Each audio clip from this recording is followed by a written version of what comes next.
കൊട്ടാരക്കരയിലെ സ്വകാര്യ ആശുപത്രിയിലെ ഡോക്ടർ വൈക്കത്ത് വെച്ച് കാർ തോട്ടിലേക്ക് മറിഞ്ഞുണ്ടായ അപകടത്തിൽ മരിച്ചു. വൈക്കത്ത് തോട്ടുവക്കത്തിന് സമീപത്ത് വെച്ചാണ് കാർ തോട്ടിലേക്ക് മറിഞ്ഞത്.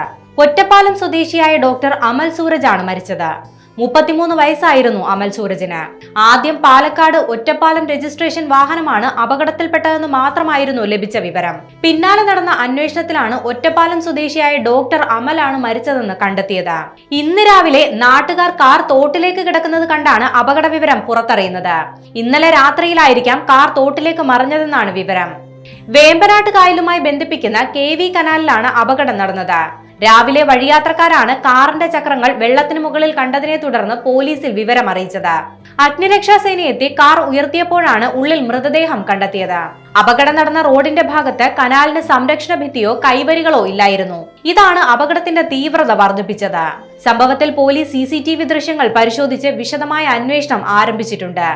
ഗൂഗിൾ മാപ്പ് നോക്കി വന്നതാണോ അപകടത്തിന് കാരണമായതെന്നും പോലീസ് പരിശോധിക്കുന്നുണ്ട്. മൃതദേഹം വൈക്കം താലൂക്ക് ആശുപത്രിയിൽ സൂക്ഷിച്ചിരിക്കുകയാണ്.